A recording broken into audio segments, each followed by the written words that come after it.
Short-term retreat, Dhamma talk number 14.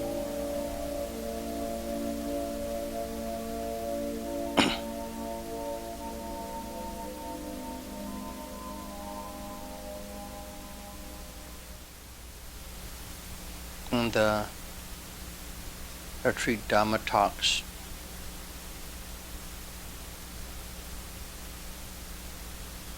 we use painful feeling that arises during the meditation from the body source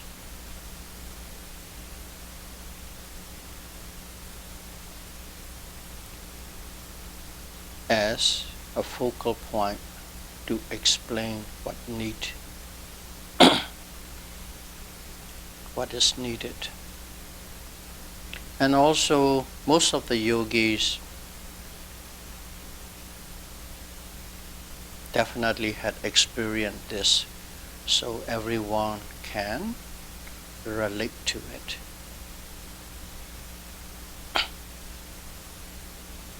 Feeling Vedana arises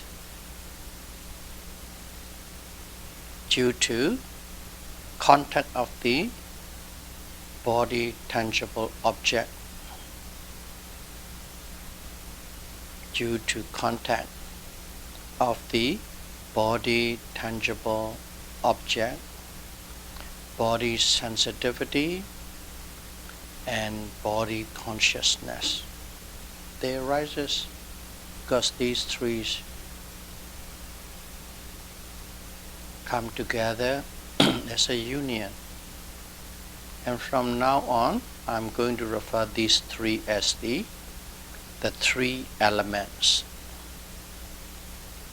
From now on, I'm going to refer these three as the three elements. Pain,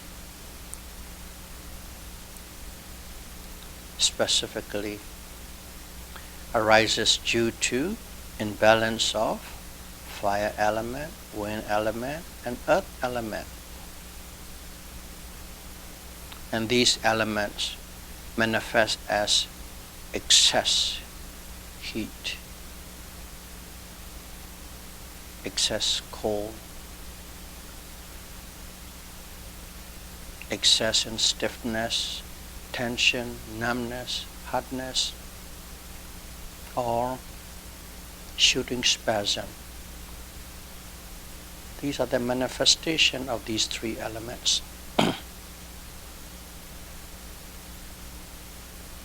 And we perceived these manifestations as pain because we are ignorant of their true nature. The union of these three elements representing as one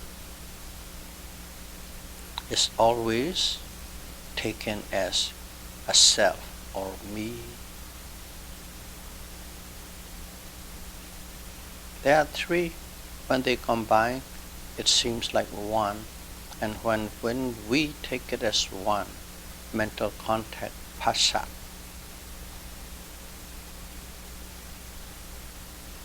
at that moment, we view everything, we take everything as a self or I. That's why we say, I am in pain, I'm suffering, I'm happy. Identify with that self or me. That's how physical and mental phenomenon becomes self. So a person, an individual, or a being. That mental contact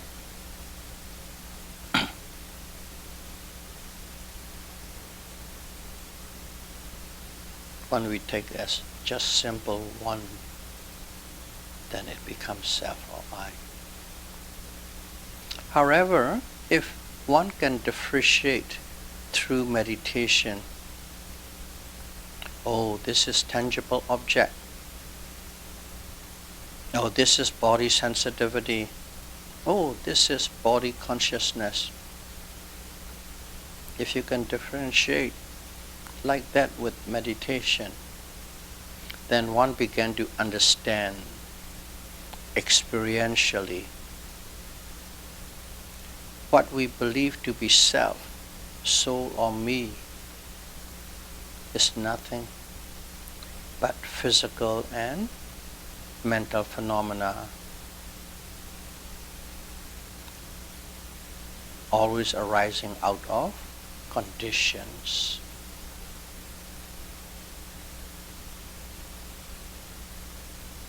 So, if this condition of the union of the three elements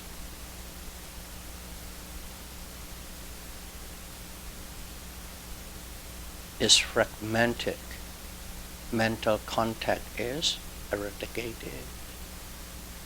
That phassa is union of three. If we can fragment it, make it one at a time, see one at a time, know one at a time,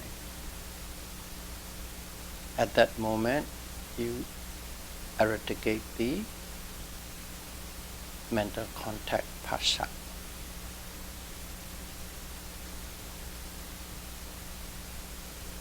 Without contact, there is no pain from body source. By eradicating the cause, which is mental contact, the final effect, suffering, is erased or eradicated.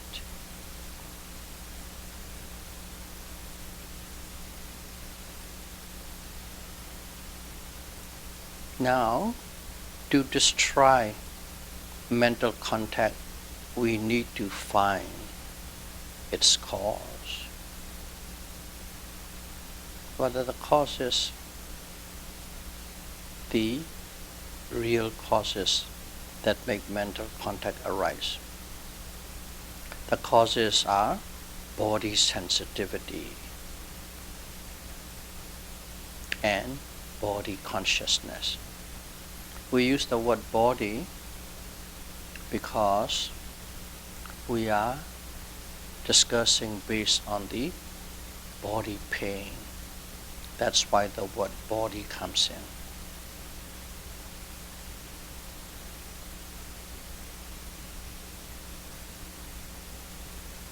If we are focusing on seeing, we'll be using the eye. And if that's the case, we will call it eye sensitivity and eye consciousness. So these are based on the door.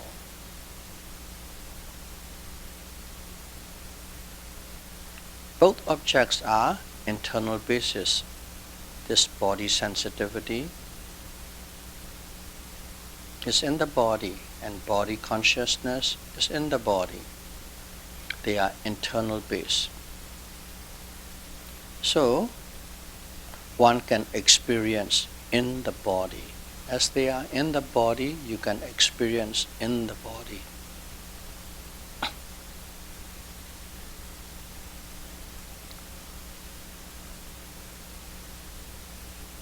Excessive fire element in the body will give unbearable heat and produce pain, and that comes from the physical source. If you remember, in Pali what is called Kayika Dukkha Vedana. Kayika is body source. Dukkha, suffering, Vedana, feeling. Feeling of suffering from the body source. So now we know what causes this body contact. That is sensitivity, body sensitivity and body consciousness. In general, sensitivity and consciousness.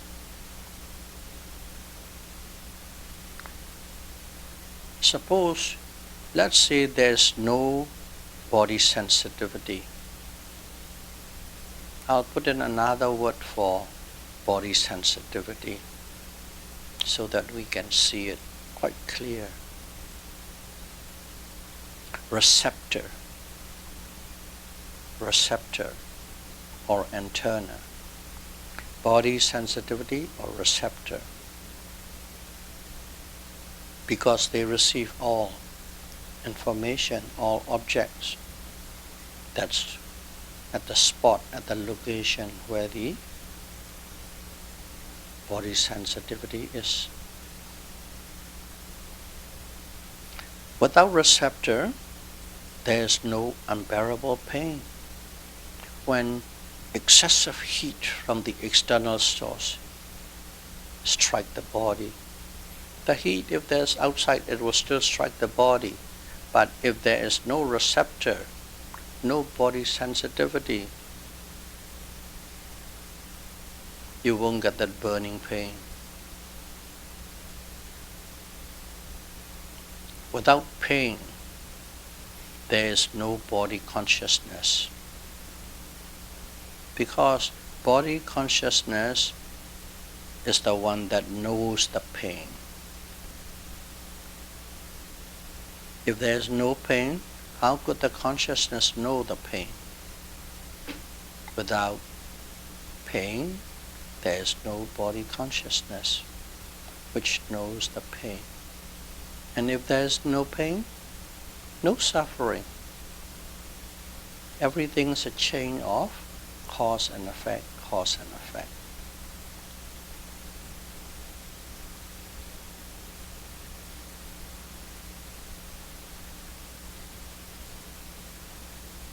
In practice, in meditation,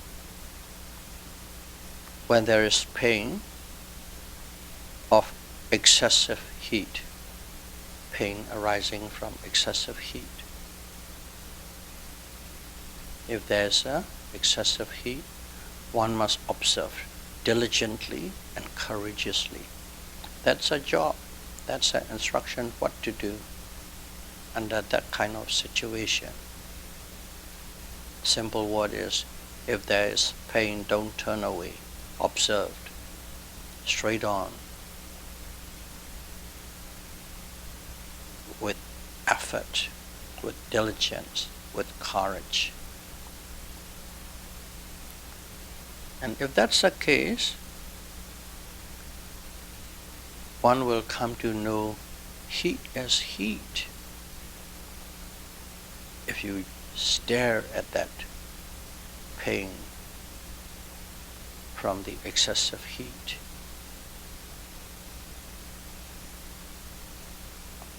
you will come to know heat as simply heat. And also location as location.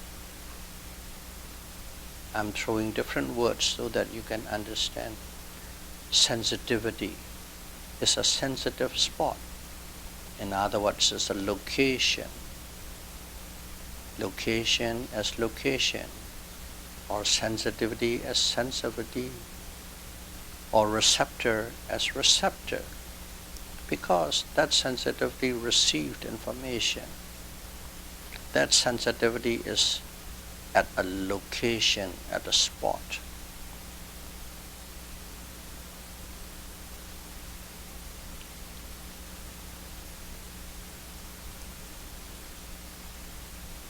So, if you're observing diligently and courageously, you will come to know heat as heat, location as location,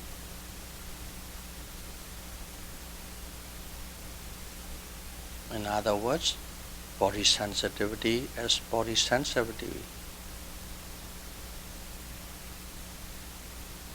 And when the mind becomes quite concentrated, one can differentiate the separateness of the excessive heat and its receptor. The key thing is you have to build up your concentration. If the concentration becomes stronger, That's what happened. Heat is one thing, receptor is another thing, and they are entirely separate. Two different departments, hand and glove, working together, doing their own jobs, performing their own functions.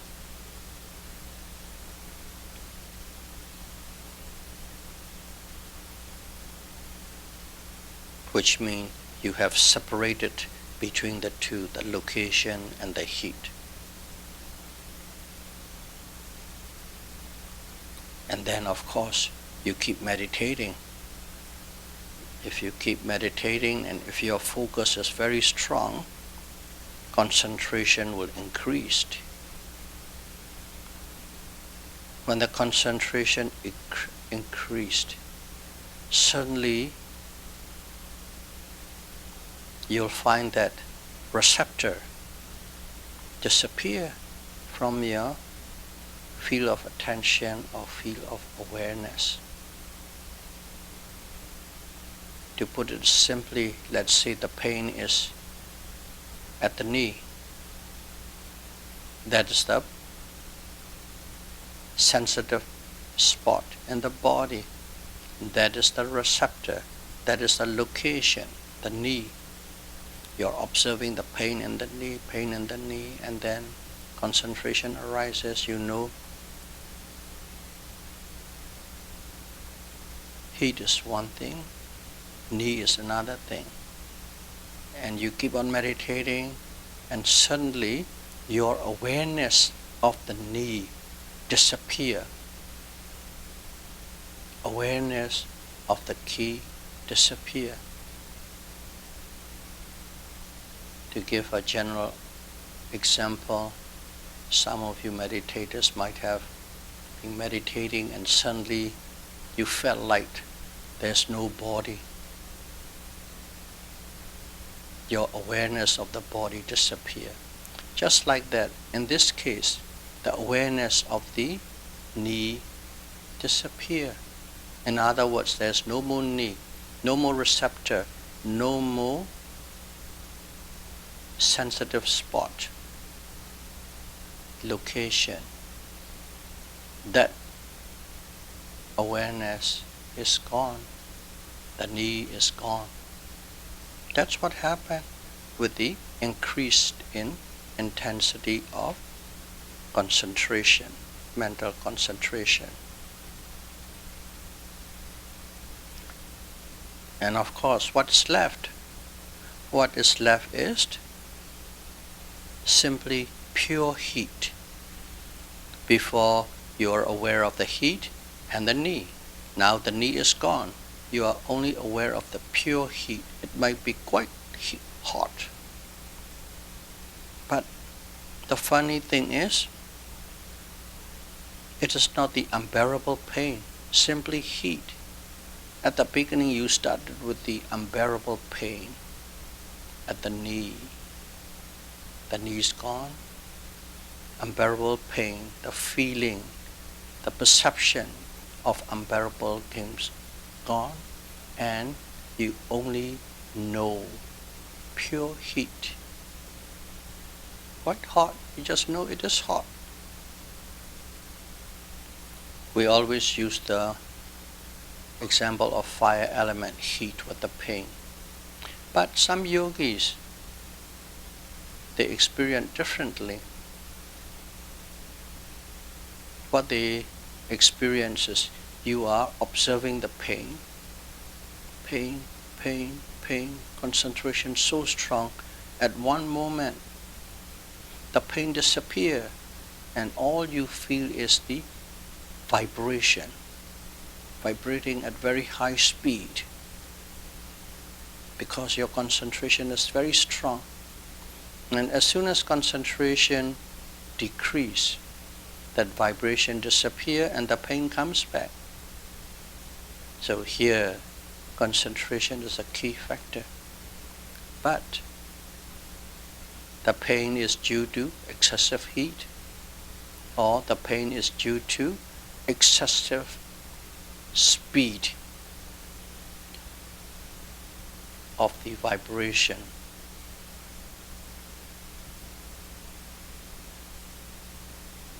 So you may experience it, you may experience vibration without any pain. Knowing only heat as heat, vibration as vibration,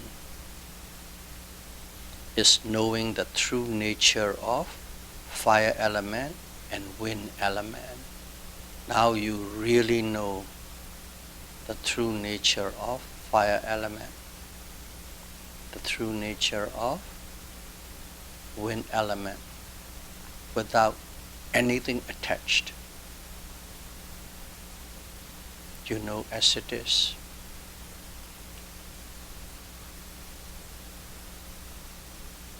When body sensitivity disappears,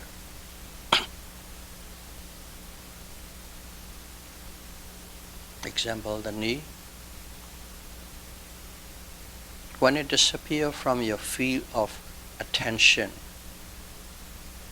the connection between the body sensitivity and the heat is severed. If you have no awareness of the knee, how can you say there is a connection between heat and knee? At that moment, in your awareness, there's no connection because there's no knee, no sensitivity. That means the connection of the two is severed. But if you pull back and see, the knee is always there, but only in your mind at that time, because concentration is so strong, the gross form of materiality, the knee, the gross forms are gone. Only the settled form, the heat, still remains. Knee is a rupa, heat is a rupa. Knee is a gross materiality.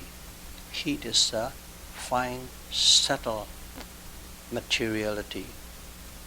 Your concentration is so strong, you have no awareness, no use for the gross materiality. You only know the very fine, subtle materiality, heat.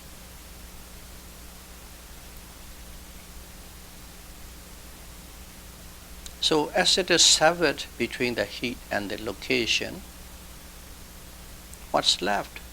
What's left is the heat, the subtle materiality, and the mind, nama, that knows the heat. Knows the heat, but without unbearable, painful feeling.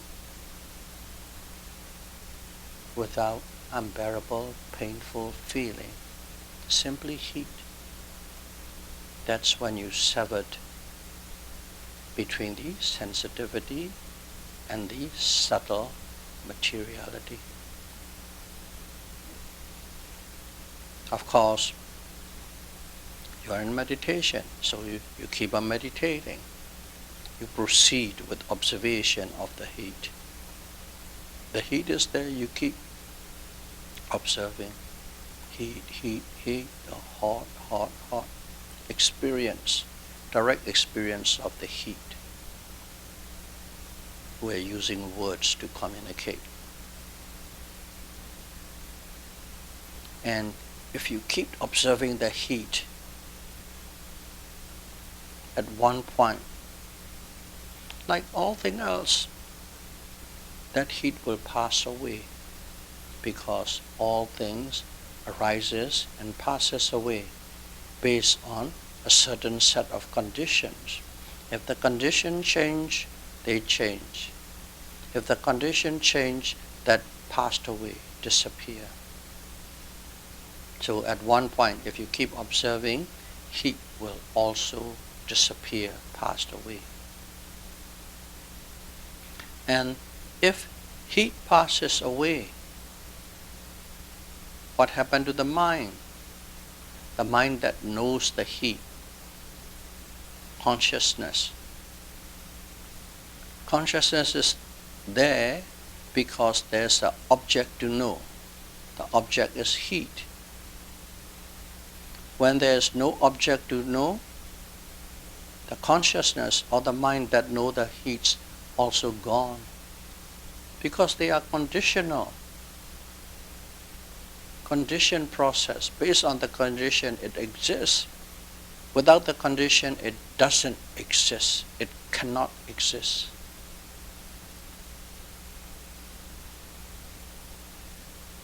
When the heat passes away, the mind that knows, the consciousness that knows the heat also passes away.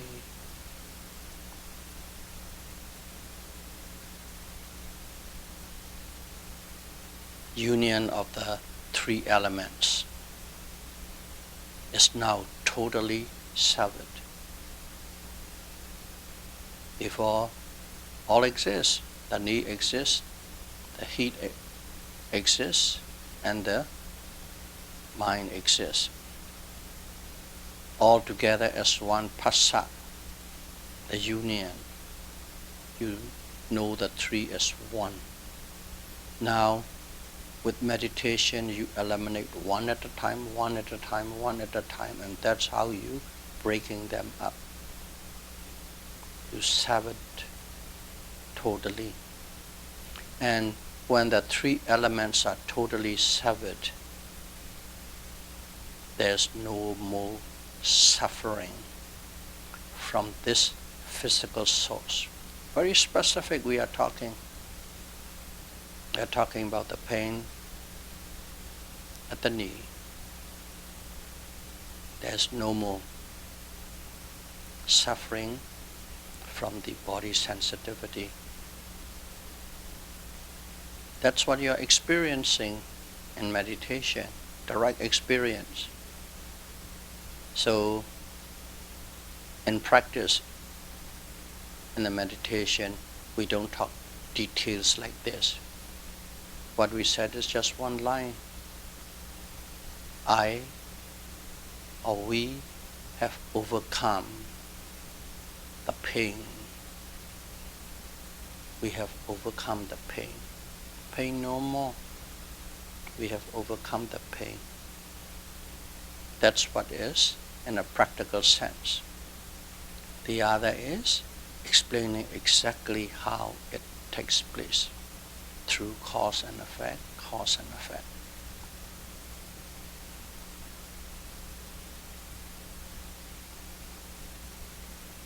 Now the pain disappears.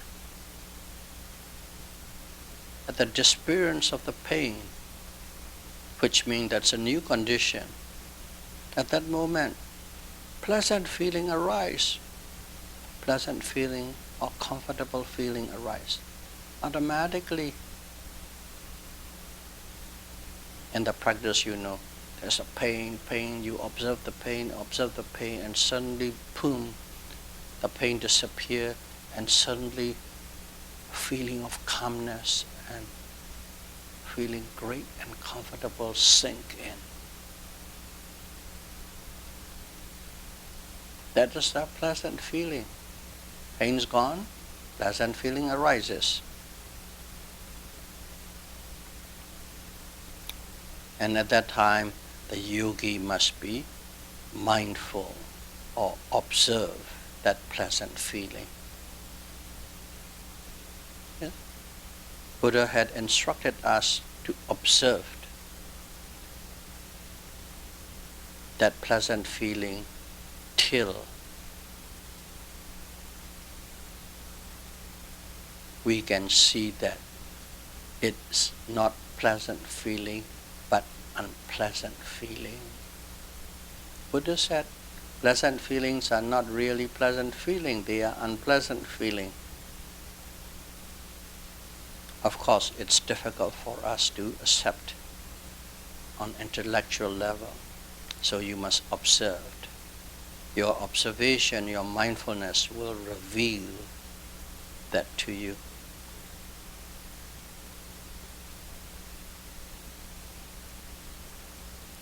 This is where the suffering upon change comes in.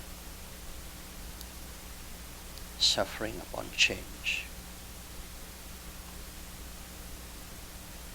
If you observe pleasant feeling carefully, attentively, you will see the intensity of the pleasant feeling is not constant.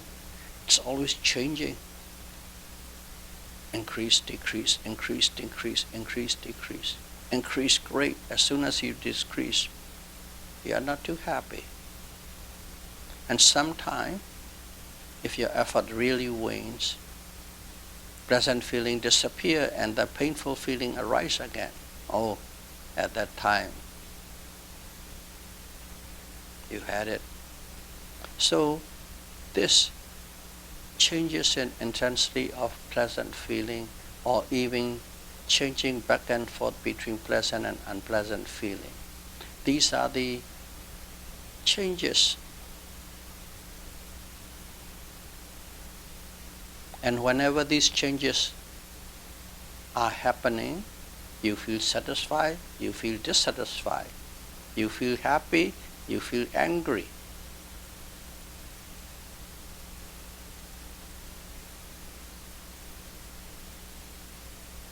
So, satisfaction or dissatisfaction will arise along with these changes. And at that time, you begin to understand that comfortable feeling, sukha, comfortable, pleasant feeling, sukha, actually is suffering, dukkha in disguise. Dukkha, suffering disguising as a comfortable feeling. But when you really probe into it, observe it, mindful of it, you see its changes, instability, and then you know, no, this is dukkha in disguise. Sukha is dukkha in disguise. From your direct experience, you understand, and that is suffering upon change. Viparinama dukkha. We have the first type of dukkha is dukkha dukkha, suffering upon suffering. The second type of dukkha is suffering upon change, viparinama dukkha. And we are experiencing directly in meditation.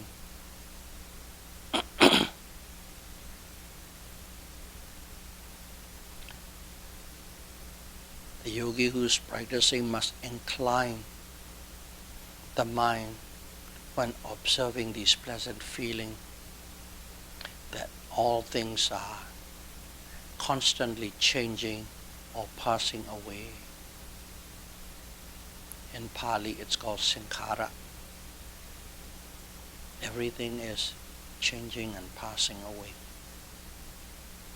Keep in mind, incline your mind, and you'll be also experiencing it. By inclining the mind with that statement, you're connecting theory and practice.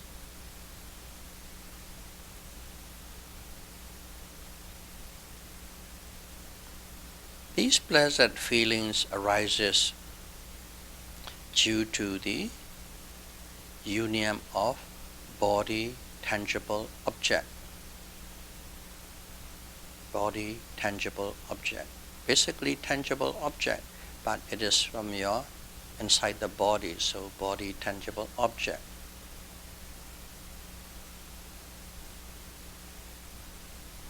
Okay? Yeah, just to mention a few what body, tangible object is. It's like calmness in your body, calmness, lightness, comfort, subtle vibration, superbly soft, extremely soft feeling, melting away of all the coarse and rough sensation.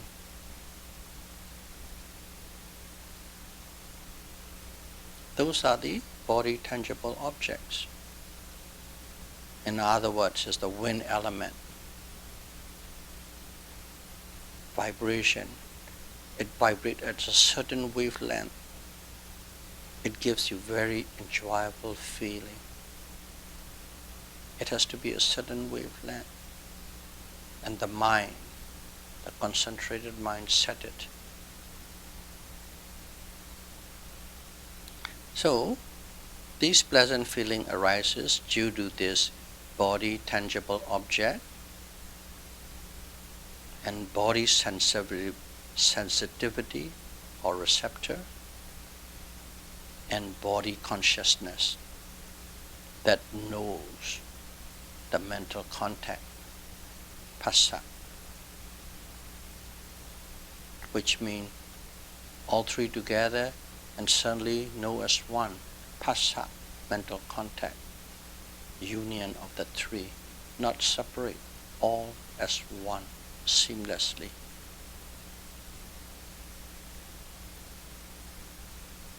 This is pleasant feeling, but pleasant feeling is no different from unpleasant.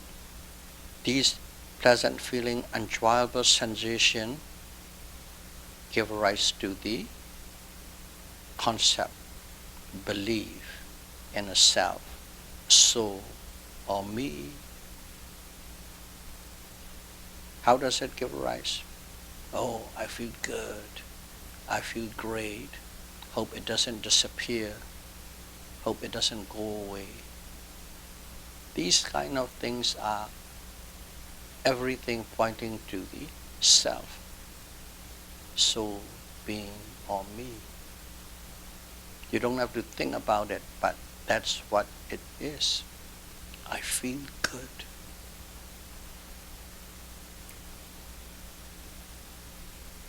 I feel great. Self, me. When phassa, mental contact, union of the three present as one as phassa, mental contact, automatically the concept of or the belief of self is there. The belief of soul is there. The belief of me is there.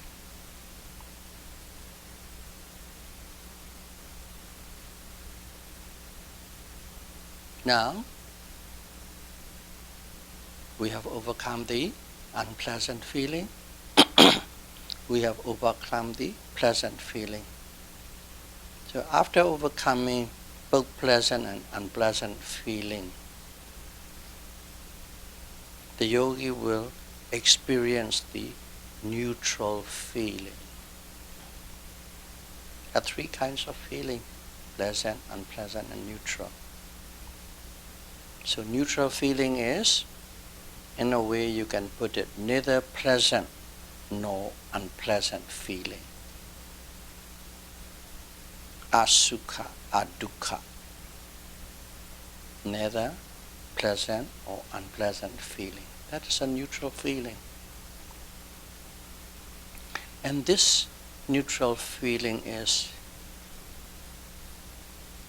very subtle, not evident, not noticeable to observe. That's why we call it neutral. It is there, but you don't see it. It is there, you can't feel it. It is very difficult to observe. So, as it is difficult to observe, how do we start? First and foremost, simply just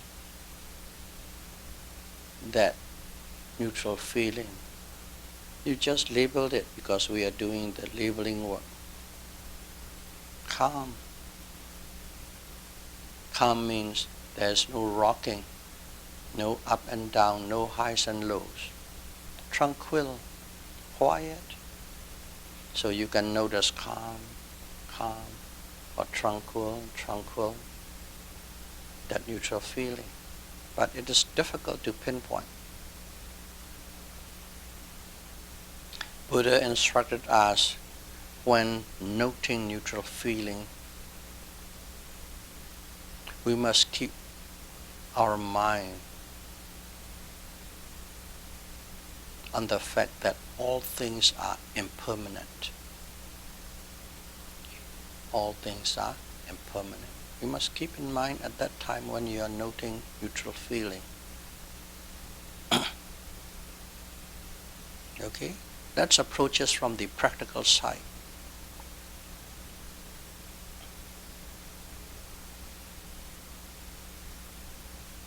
There's a feeling is neutral, but you have rise in rank for quite some time. You overcome unpleasant feeling, you overcome pleasant feeling, which means your concentration is pretty strong, which means your mindfulness is very powerful.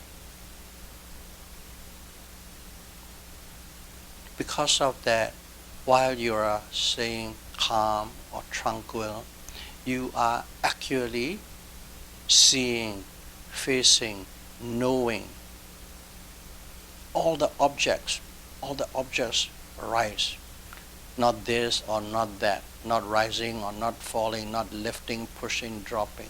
Anything, whatever object arises, anything of any nature, you are aware of it. You don't miss it. The only thing is, even though you are aware, you are interfacing with these objects, whether good or bad, whether repulsive or desirable. You do not feel aversion towards it. You do not feel desire, wanting towards it. That's a neutral feeling. When you have neutral feeling, you don't hate and you don't love.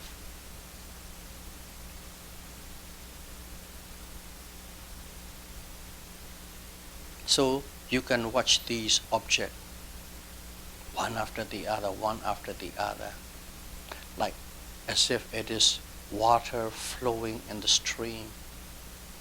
Objects come, object go, object comes, always go, but it is like a water continuously flowing.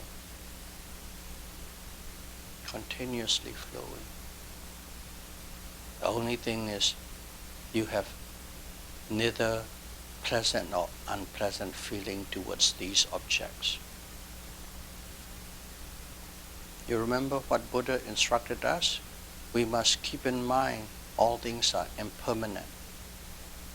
In a way, what Buddha is telling us, and of course we know because our elders, our teachers has explained to us what to do. We must put double effort, triple effort, more effort to see these each object arising and passing away like a water flowing in a stream. Water flowing in a stream is like continuous, it is endless. You don't see the separation, but you do know these are little droplets, one after the other. Just like that, you are aware of all these objects coming and going, but it's like a flow. And in here, you must put a lot of effort to see the arising and passing away of each object. Arising and passing away of each object. And if you don't see, especially the passing away, the ending of each object, you are just seeing a continuous, one seamless flow. But when you see these, each object passing away with a concerted effort, it becomes different. You must see the passing away of all these neutral feeling objects. Object itself are not neutral. Object has a likable quality, unlikable quality, but your feeling towards these without aversion and without desire. That's neutral feeling.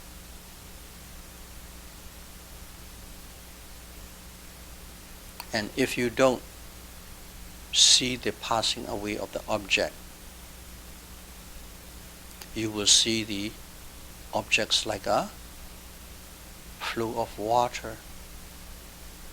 But there's a danger. In your intellectual mind, you still believe that you are seeing the impermanence of all objects. I see everyone. They come and go, they come and go, they come and go. And you believe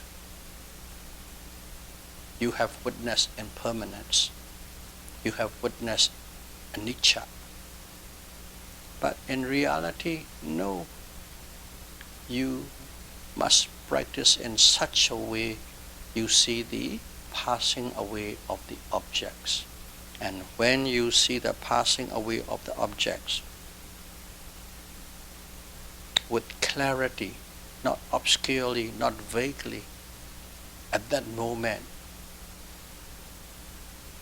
you see the impermanence.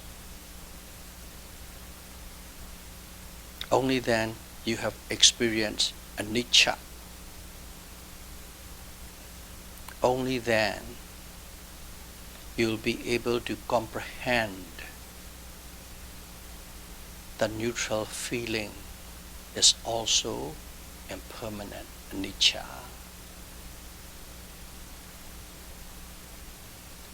We are the beings of feelings, not like emotional feelings. Here's very specific. All the time we are feeling pleasant or unpleasant or neutral. There's not a nanosecond without these feelings. Now we see all these three kinds of feelings are simply impermanence, anicca, passing away.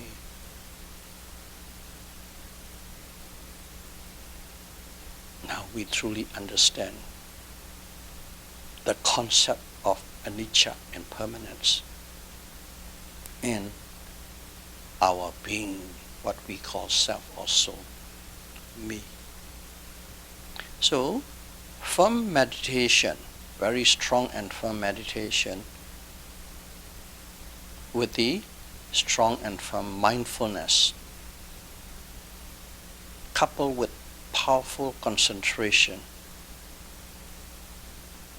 will separate the union of the three elements.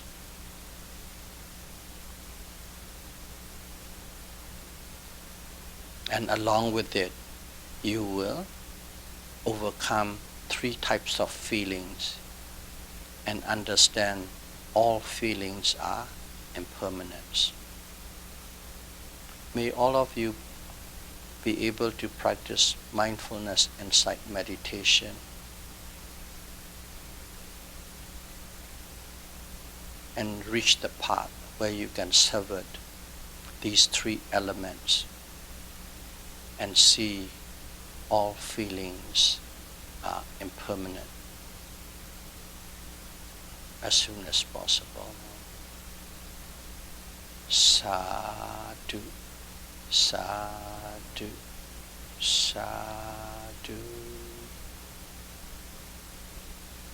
Thank you very much.